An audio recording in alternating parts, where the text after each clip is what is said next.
Čo myslíte? Je možné zbaliť sa na stezku Českem do 28-litrového ruksaku? Pravíte, že je to nemožné? Tak v následujúcich minútach vás presvedčím o opaku. Let's go! Na úvod by som rád spomenul, že všetky tieto veci mám zbalené v najnovšom ruksaku od amerického výrobcu Gossamer Gear a je to Grit 28. A poďme teda na ten tzv. Unboxing, čo sa všetko nachádza práve v tomto ruksaku na jazdenú stezku Českem. Začneme teda zvonku a čo si môžete ako prvé všimnúť sú práve turistické palice, ktoré mám takto pripnuté zvonku a sú to turistické palice od talianskeho výrobcu Fizan, ktoré používam už druhú sezónu a som s nimi nesmierne spokojný. Na druhej strane mám fľašku od výrobcu Knok, s tou som taktiež spokojný, 58 gramová záležitosť, ktorá je skvelá na hydratáciu a má teda samozrejme liter. Ďalej, keď sa posunieme na druhú vonkajšiu stranu, tak tu mám naloženú politrovú soft fľašku od spoločnosti RAB, s ktorou som spokojný už jednu sezónu. Ďalej, tu máme ďalšiu dôležitú vec na spánok a to je práve Tyvek. Mám tu zbalený Tyvek Single. Ono to v podstate stačí, pokiaľ by ste chceli mať viac miesta na spanie, tak ešte je tu Tyvek pre dve osoby, ale mne stačí v podstate takáto single záležitosť iba na karimatku. A ešte si ruksak otočím naspäť a čo mám ako poslednú vec, tak nazvime to, že zvonku pripevnenú a uloženú je práve taštička s elektronikou. Tu vám takto bližšie priblížim a keď si ju otvorím, tak v tejto taštičke mám nabíjačku od firmy Anker, ktorá pojme dve USB-C. Potom tu mám dva USB-C káble od Samsungu v dĺžke cca 1 meter. Úplne to v pohode stačí do terénu, keď si nabíjate niekde v reštaurácii mobilný telefón a podobné príslušenstvo. Ďalej v tejto mojej skvelej kapsičke, ktorú používam už 3 roky, mám Flextel pumpičku Zero Pump, ktorou nafúkujem moju karimatku, ktorú vám ukážem za chvíľočku. Presunieme sa ešte ďalej do väčších útrop tejto mojej kapsičky a je tu čelovka od firmy Phoenix, s ktorou som spokojný už 4. rok. Je to asi ten najlepší výrobok, teda najlepšia čelovka, ktorú som si zakúpil za posledných x rokov. A čo ešte v tejto mini kapsičke nájdeme je powerbanka od firmy Nightcore. Je to 10 000 mAh, ktorá je ideálna na také jednodňovky, po prípade víkendovky. Má dva USB-C porty, ktoré úplne postačujú a nabíjanie má tuším 20 W. Čiže USB-C a 10 000 mAh. A ešte, keďže ja som taký technologický maniak, nabíjam si strašne veľa zariadení a to sú hodinky, to sú čelovky, GoPročka, mobilný telefón a tak ďalej. Preto som si vždy na stezku Českem pribalil ešte jednu powerbanku 20 000 mAh. Je to identická powerbanka ako práve tá 10 000, s tým, že má teda samozrejme dvojnásobnú kapacitu, ale parametre sú úplne rovnaké. No a ešte mám pribalený práve v tejto mojej kapsičke tento malinký USB-C káblik, ktorý má 10 cm a na každej strane má USB-C a USB-C. Myslím, že vás teraz zaujíma, čo sa nachádza v údrobách tohoto môjho ruksaku Gossamer Gear Grit. Poďme na to, čiže otvoríme si a prvé, čo vlastne nájdem, je práve taška alebo obal na jedlo z Tyvek materiálu od Gossamer Gear a tu bude mať nejaké tyčinky, nejaké orechy, tuniaka, čiže všetko to, keď bude mimo civilizácie, mimo teda nejakých potravín a reštaurácie, tak aby som v lese mal čo jesť. A to bude práve tu. Nikdy so sebou nevláčim veľmi veľa jedla, pretože na stezke Českem to vôbec nie je treba. Občas si treba niečo zbaliť, aby som mal nejaký prísun energie, ale netreba vláčiť so sebou 5-10 kg jedla, je to úplne zbytočné. Ideme ďalej a ďalšia dôležitá súčasť môjho batohu je práve lekárnička. V x videách som vám už prizvukoval, berte si lekárničku vždy so sebou, je to neuveriteľne dôležité. Aj keď idete napríklad iba za roh do lesa, kúsok od svojho baráku, majte to, pretože nikdy neviete, čo sa vám môže stať. Minimálne lieky od bolesti, na alergiu a niečo na dezinfekciu. To je veľmi dôležité, čiže lekárnička, na to nikdy nezabúdajte. A ideme ďalej. A máme tu ďalšiu taštičku a je to takáto krásna modrá taštička z Tyvek materiálu od neznámej firmy slovenskému zákazníkovi a to je práve od firmy Nabalto. Taštička má 11 gramov, čiže ani ju v ruksaku vôbec necítite a je, ako si môžete všimnúť na tú váhu, je veľmi priestranná. Poďme do tejto hygienickej taštičky, čo tu nájdeme. A sú tu práve najdôležitejšie záležitosti, ktoré potrebujete v lese, a to sú práve servítky. Všetci vieme, že to potrebujeme, keď to na nás dojde a nemáte to, no, je mega problém. Čiže toto je základ, ktorý si tam dávam ako prvý. Ďalej, čo je veľmi dôležité, je dbať na dentálnu hygienu, a na dentálnu hygienu mám tento Curaprox dentálny set, kde máte medzizubnú kefku, máte tu malú pastu 10 gramovú a súčasne aj skladateľnú kefku. Dohromady 43 gramov, úplná pecka. Čiže keď náhodou toto nemáte, tento dentálny set od Curaproxu, odporúčam si to zakúpiť. Ďalej, keď sa posunieme, mám tu ďalšiu mega dôležitú vec. Keď náhodou spíte niekde v penzióne alebo v lese, bojíte sa všelijakých šumov, ruchov a tak ďalej, určite nezabudnite na štuple do uši. Ja mám takéto pekné oranžové a už veľakrát mi, poviem vám, zachránili krk. Minimálne keď som bol na Malorke a typek v hosteli vedľa chrápal, tak tieto štuple mi dali pocit taký, že som sa vedel normálne vyspať. Takže aj také sa stávate, že na štuple nezabúdajte. Ja som to donedávna vôbec nenosil, ale pochopil som, že je to dôležitá časť vybavenia. No a posledná vec, čo mám v tejto mojej hygienickej taštičke, je úterák, ktorým sa určite viete dobre utrieť. Je to rozmer od 50 na 100 cm od firmy Sea2 Summit a volá sa Airlight Towel. Je to výborný uterák, ktorý má veľmi malé rozmery na to, aký má veľký obsah. Čiže za mňa určite tento uteráčik od Sea2 Summit odporúčam. Poďme ďalej, čo sa nachádza v tomto ruksaku. Je to objemná vec, teda objemná časť vybavenia, to je práve spacák. Používam už 3 roky ten istý spacák od Cumulusu a je to X-Lite 300 s tepelným koeficientom, teda s tepelným komfortom okolo 2 stupňov. Tí, čo ste také bábovky, tak vám odporúčam si ešte niečo do toho spacáku dať, nejaké merino veci, po prípade, keď je chladnejšie, nejakú páperovú bundu a podobne. Ja som skôr človek z tých zimomravejších, ja by som tu osobne v niečom ľahkom, krátkom nevydržal v nejakých takých väčších chladoch, čiže ja som presne ten, čo si dáva to merino spodné prádlo na seba. Poďme ďalej, so spacákom súvisí, ako určite už šípite, práve karimatka.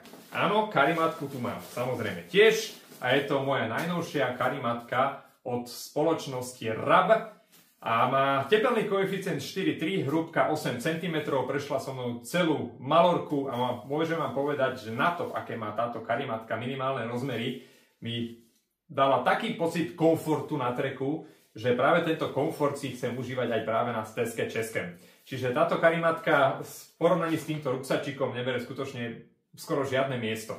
Čiže bomba má okolo cca 0,5 kg, ale ten tepelný koeficient je tam úplne peckový, čiže budete sa cítiť v tom ako na obláčiku. Nazvime to tak. Poďme ďalej. Ďalej, čo tu mám, je ešte potom, aby som teda zakončil spanie, keďže ste tu už mohli vidieť tajvek, mohli ste tu vidieť karimatku, mohli ste tu vidieť, to je asi vlastne všetko. A mám tu ešte takú dôležitú súčasť spania, a to je práve uteráčik práve vankúšik od firmy Sea2 Summit. Je to opäť ten istý výrobca ako práve ten uteráčik a volá sa Aerospilo, má 45 gramov. Mám ho otestovaný x krát na treku a spí sa na ňom veľmi komfortne. Viete si ho nafúkať buď ústami, alebo v prípade tou pumpičkou Flextail od Zero Pump. Čiže skvelá záležitosť, ktorá vám dodá o mnoho lepší pocit, keď spíte a ráno ste potom samozrejme čerstvejší. Všetko vybavenie máme teda z tohto ruksaku unboxnuté a poďme sa presunúť práve na oblečenie, čo nosím na letnú stezku českém, čo je také nutné, aby som bol v takom tepelnom komforte. A toto všetko sa nachádza už iba vo zvyšnom priestore v ruksaku, tak poďme na to. Zabudol som ešte spomenúť, že zvonku, teda v tomto mesh pockete, mám dôležitú vec. Nepremokavé ponožky. Nepremokavé ponožky od firmy Dexshell majú 82 gramov, skvelé malé kompaktné rozbery na to, akú majú veľkú funkcionalitu a nepremokavé ponožky sú skvelé, keď je trošku nejaké mokro, keď prechádzate cez mokrú trávu a to vám vlastne zabezpečí, aby ste nemali totálne premočenú nohu. Čiže nepremokavé ponožky by ste mali mať v batohu, keď chodíte na ďalkové treky. Dôležitou ďalšou časťou vybavenia je práve nepremokavá bunda. Nepremokavú bundu nosím práve túto ultralightovú, ktorá má 88 gramov od firmy RAB. S tým, že pochopiteľne boli tam robené nejaké tie kompromisy s tým, že táto bunda nemá zips od hora až dole, ale má ho zhruba iba po tú časť krku, aby sa ušetrilo na váhe. Potom tento systém, kde máte štandardne šnúrky, je tu riešený inak. Sťahovacie šnúrky tu je riešený takou gumou, čiže aj tu sa šetrilo na váhe a vie sa napríklad zbaliť do takéhoto malinkého ovalu. A ani by ste nepovedali, že na to, že tá bunda má také kompromisy, že bude mať vode odolnosť 20 000 mm. To je neuveriteľné. A je to táto váha, keď si môžete pozrieť, to je ľahunké ako pierko. A teším sa, keď ju hlavne budem teda testovať na tohtoročnej stezke Českém 2025. Výborný výrobok, ktorý keď to stlačíte, nebere žiadne miesto a tá funkčnosť tam jednoducho je. Pozrite si napríklad mnoho recenzií na tom aj na YouTube a mnoho ľudí, teda hlavne z Veľkej Británie, to mega, ale že mega chváli. Doplnkom ku nepremokavej bunde sú práve nepremokavé nohavice. Používam tieto nepremokavé nohavice od firmy Naľahko Etalon Pants, ktoré majú 150 gramov. Raz som ich už vyskúšal, sú perfektné a nepremoknú a taká váha perfektná s tým, že ja to napríklad nosím aj na nejaké také výlety ako do Edinburgu a podobne a v tom malom ruksačíku, čo je ako príručná batožina do Ryanairu, sa tieto gate úplne perfektne zmestia. Čiže 150 gramová záležitosť. Poprípade sú alternatívne nohavice nepremokavé od RABu a tie majú 88 gramov. A tie už sú výrazne drahšie, ale tá váha je tam zase rozdiel 70 gramov, čiže poprípade sa aj to môžete pozrieť na stránke naľahko.com. Poďme ďalej a máme tu taký posledný obal z toho, čo sa nachádza vlastne v tomto ruksaku.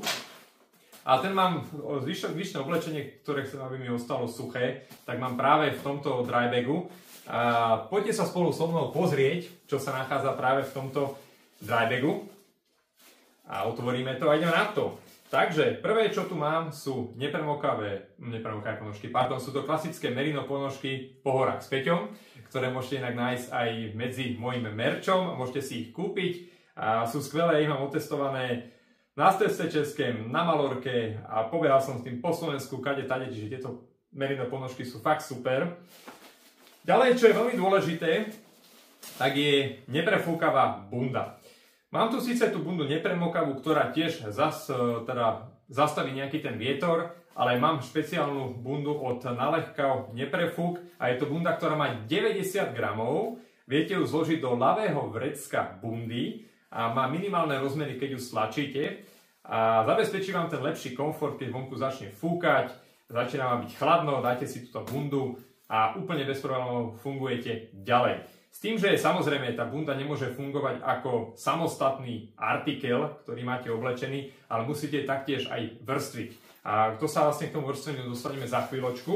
S tým, že pod túto bundu ja mám potom oblečenú Alpha 60 sveter, ktorý je to Polartec Alpha, je to najnovší materiál, ktorý je najviac funkčný a má perfektné tepelnoizolačné vlastnosti, geniálne rýchlo schne, ale pozor, treba si dávať bacha, málo trošku s tým zavadíte niekde a už sa to začne párať, čiže veľmi opatrne s touto mikinkou. Toto je možno taká tenistá stránka, ale na druhej strane tie vlastnosti, ktoré táto mikina má, sú neuveriteľné. Inak je toto novinka na stránke naľahko.com, s tým, že táto nemá kapucu, ale má vlastne ten systém, kde si môžete zacvaknúť váš palec. Ja vám to ukážem takýmto štýlom. Čiže výborná mikina, úžasný materiál, taký hebký na vašu kožu. Čo viac môžete chcieť.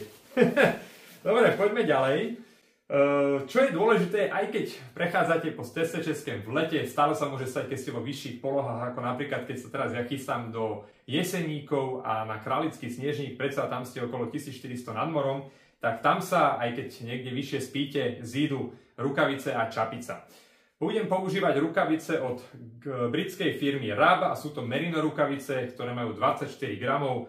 Nič nevážia, nič v ruksaku nezaberú, čiže treba si určite zobrať, budem to používať, keď bude chladno v spacáku počas spánku.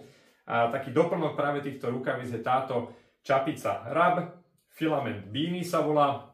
A túto už mám otestovanú práve na Malorke, kde počas noci, keď mrzlo, tak táto čapica mi fakt, by som povedal, zachránila krk, čo týka úniku tepla cez hlavu, pretože cez hlavu uniká okolo 40% tepla. pomerne dosť, to ste asi netušili, že? Ja som sa to dozvedel minule v nejakom dokumente a táto čapica je fakt super z materiálu Thermic Fleece. Ideme ďalej, čo tu ešte mám? Mám tu takúto bufku, ktorú môžete použiť multifunkčne, či už ako čapicu, či už na krk proti spáleniu napríklad, keď nie ste natretí, alebo to môžete použiť na ruku, kde sa vlastne utrete pot a podobne. Je to super vec, ktorá sa dá, ako som spomenul, použiť multifunkčne. No a dôležitá ďalšia vec je, keď budem chodiť v krátkych nohaviciach, pretože očakávam, že už bude teplo konečne na Steske Českém v júni, v júli, v auguste, tak ako som spomenul, vždy môže nastať nejaký moment, kedy vám bude chladno, bude fúkať veľmi chladný vietor, tak na to sú práve tieto naľahko neprefúk nohavice s hmotnosťou okolo 82 gramov, veľmi ľahunké, ale dokážu zvýšiť váš tepelný komfort na treku a keď ich stlačíte, tak vojdu sa do dlane priemerne vysokého človeka. Čiže vynikajúce gate a nezaberú v ruksaku absolútne žiadne miesto, ale dokážu vám fakt výrazne zvýšiť tepelný komfort počas vášho treku. Tu sme mali nohavice. Čo sa týka náhradného trička, tak náhradné tričko už po rokoch skúseností, kedy som na začiatok, keď som začínal s trekovaním, nosil 4 trička, tak teraz nosím iba 2 trička s tým, že toto mám na sebe, s ktorým budem trekovať na Steske Českém a toto isté Merino versus syntetika budem mať ako záložné tričko.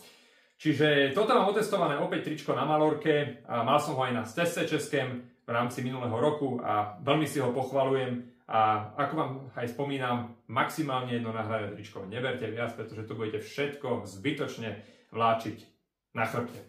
Verte mi, ja som to vláčil dlhé roky a ten ruksak fakt nebol ľahký.